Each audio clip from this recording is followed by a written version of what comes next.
Hello and welcome back to the channel, you legends.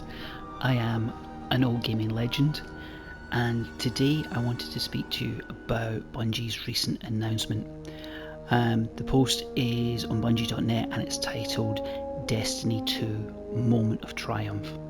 By now, I'm sure everybody knows what this is. On June 9th, Destiny Moment of Triumph will be available to all players, but this will be the last content drop for Destiny. I'm late at posting a video on this, and the reason for this was this really hit me. I'm not a big content creator. I'm just like posting videos when I'm playing and just to help people out. But I have over 2,000 hours on my PS4 on Destiny 2, and I'm coming up for 3,000 on the PS5. It's round about that, just reaching 5,000 hour mark. Destiny 2 has been a big part of my life, and at quite key stages as well. The reason it hit me hard, like a lot of people, is it was a comfort. It's something that's been there at a time where I needed just something to quieten my head and something to kind of busy myself, and for that I really appreciate this game and what it's offered, and I want to talk a little bit more about that. But one of the things I didn't want to do and had an immediate reaction to was that anger and wanting to lash out, and I sort of feel if I'd posted a video at that time I would have attacked the wrong people and I would have said the wrong things. One of the things I mean by that is, over the last couple of days we've heard more and more rumours about what Bungie's leadership is like, and some of the really difficult conditions some of those development teams have been in. For the development team that's working on that Monument of Triumph, having to work by yourselves and all the effort you've put in, like this sounds like it's going to be amazing on June 9th. Like the amount of work that's gone into this, the amount of time and care, you know, and love and passion that's gone in this, what I'm really hoping from it is this will be the swan song, and this will be the way to send this off, and basically give us a reason to come back, and that sort of nostalgia and that memory. And for everyone that worked on that in difficult conditions and being so isolated, thank you for your efforts and thank you for what you did. And for everybody else at Bungie as well, again, it sounds arrogant saying these things, so I don't think there have been other creators that have said this so much better, but I just wanted to recognise all the time and the effort that not just the people currently working at Bungie, but the people that have worked on it for years and made it what it is. They are, just thank you for all the worlds, thank you for everything that you put together. I was hoping to run through Sunless Cell while I was talking, but I don't think that might be the case. Let's just see if someone else comes in. Let's go there. Okay, let's get something on in the background when we're talking about this. I think the first one's the tower. Let's see who's in. But yeah, for those development teams, they have really created something special. I was watching I think it was Lucky the other day when he was talking about, in an old video, he was talking about this sort of phrase, I hate Destiny, it's my favourite game. And I think if you've played Destiny for long enough, you have that love-hate with it because of some of the things that are in the system, some of the frustrations you have with the game. But you can't take away from the unique world that it's built. You can't take away from there's something that keeps bringing you back. As I said, my experience with Destiny was, I was quite fortunate. My brother got me into Destiny at a time where I really needed something to do. And like a lot of people, the gunplay and that world just brought me in, and I was really fortunate to have someone to guide me through the new player experience, because without that, the menus, that overwhelming sort of rush of information would have been a lot. But I had somebody kind of holding my hand as a blueberry, taking me through that, and then just getting me through those first couple of bits and helping me with builds and things to get going. And from that I started to get into fire teams with my brother and my cousin, and we had this co-op experience that was fantastic. It is nice to see people in the tower even now. And from that, we started to sort of look at dungeons and things and started to progress. But the thing that got me, was this world and the stories and everything. And although sometimes it was frustrated, it wasn't always handed to you. Like, you had to go looking for things in Destiny. Not everything. There are some things that they highlight really well, but some things were just hidden and you had to go and actually find those, and I liked that as well. I got to a point I hadn't done any raiding, but I'd been playing some dungeons, and the mechanics in dungeons and raids were, I kind of wasn't there as a player yet. I needed a good Sherpa and just didn't have that, and I had a really bad raid experience where I was in a bad place mentally and just got completely abused for being really, really poor at the mechanics and stuff. And I didn't know what I was doing, but that put me off the game for a while. And what brought me back into it was actually one of the things for the Witch Queen and Sony sort of bringing everything in for the year's content. And when I took the offer and got everything for free, it was amazing just having all this content and playing catch up. Some of those frustrations about being drip fed content and things being time gated, it was the opposite way around. Like, I knew the systems, I knew the mechanics, but I just had everything, and it was almost that thing of I was catching up rather than the other way around. It was just trying to go through everything that way, and it was great. I really enjoyed it, and I was back and full on that one.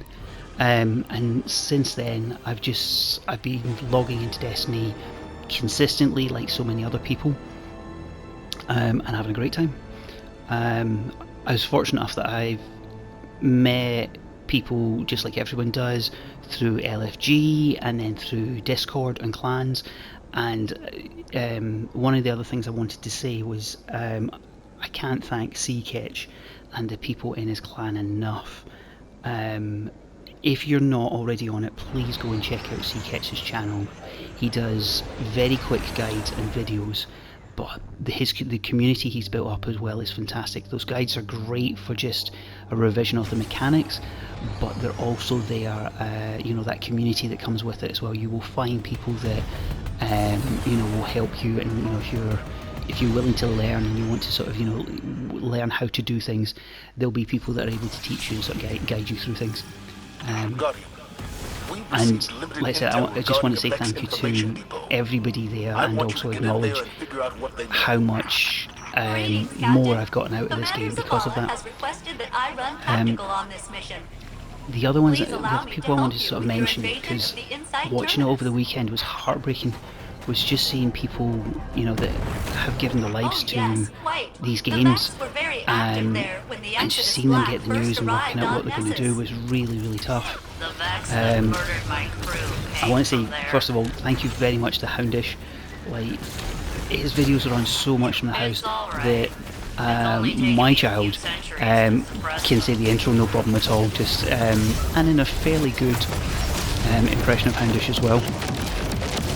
But that's been that the news and updates and things about Destiny and keeping us informed has been fantastic. You've always been a constant in the time that I've been playing Destiny. You've always been consistent, and I appreciate what you do for the channel. In the same way as well, like I don't think I would have got through half the stuff in Destiny if it wasn't either for Llamas or Mactix builds and Exoterics guides. Exoterics guides are so clean, they're so concise, and they're just right to the point but easy to follow as well. Like, absolute master at that particular craft. And then for pure entertainment value, I've really enjoyed Kakis and Asacross's channel. Both of them, it's really good just to sit and listen and just hear what's going on or hear a take on these things. And Lucky as well, watching the reaction videos has just kind of kept us part of that community. And I know other games have this, but that community, particularly with Destiny and the way it's been created, and the information and the sort of the parts of each person's character and their personality that they've shared, I've really appreciated. I really like being connected to that, and yeah, I just want to thank all the content creators for what you've added to the game over the years, the clarity and the engagement as well. I really appreciate it. His crew has been active all over the system. From our intel, he's mostly targeting Vex installations. However, removing just him give can them only some strengthen our chance to chat. position. Put him down. So the last thing I wanted to say and bad news. Give us the good news first. The good news is that you can I'm getting expect killed by only the a few actual Vex as exposition you here. approach the entrance to the terminus. That is good news. What's the bad news? Courtesy of this Kargan guy, the Vex you do encounter will be headless suicide machines. But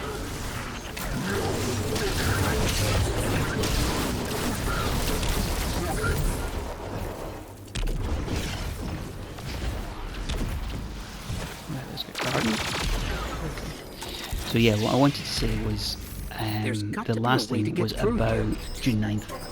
Failsafe. Any ideas? As much I as believe Centurions will possess the means to remove I would have the loved Vex the block information to be and different, grant egress. I'm really looking forward to all the content and everything on June 9th. And I feel like it's potentially got that ability to be what we were hoping it would be in the Edge of Fate. But it's kind of, I think they said it nicely, like they're leaving it in a good place. And I'm really looking forward to see what that is and what we're left with, because from the way it reads, and I'm not going to be negative about this, but it does read like there is going to be a lot we're left with. We are definitely missing out on, future content, but I think that actually what they're leaving with, is going to be significant. I think we're going to appreciate it, and I'm looking forward to, that last hurrah, those raids, those dungeons, and just walking through things again. I think that's going to be a good time. It's going to be sad, but it's also going to be a good time as well. Got some problems over the other side.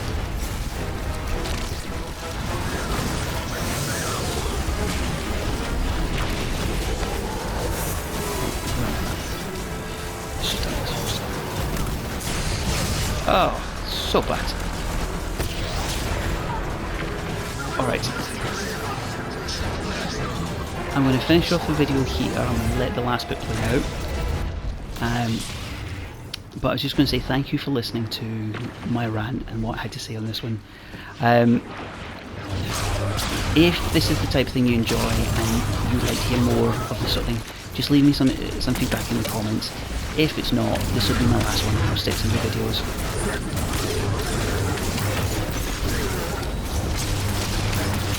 But for now, thank you very much, and I will see you after.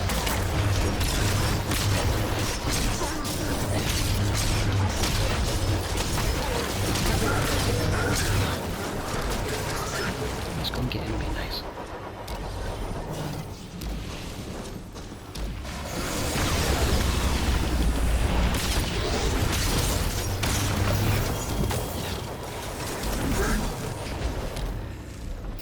There's Kargan.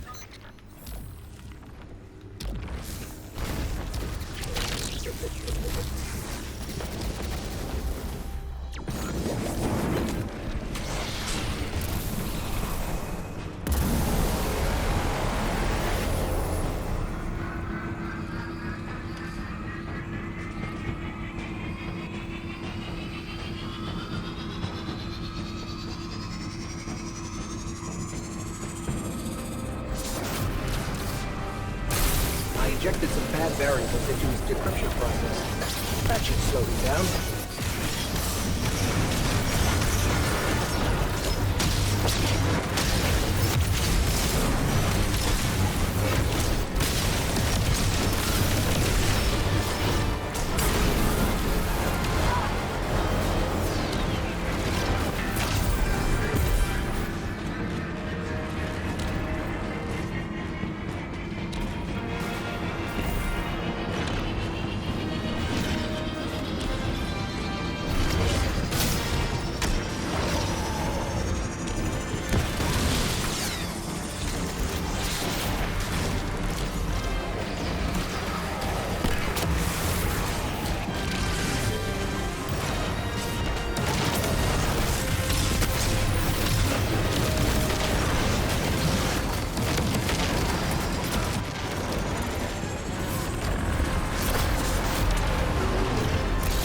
tracking protocol in place, but he's getting faster.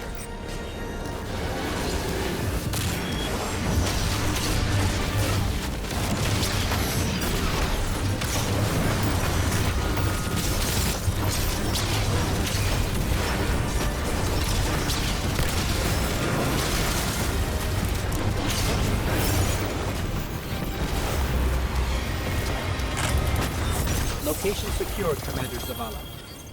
Good work, Guardian. What intel did you discover? There's only one data artifact here, labeled Oxa, and it's seriously corrupted. Metadata says it was last accessed by an Otzot centuries ago. What is Oxa? And who is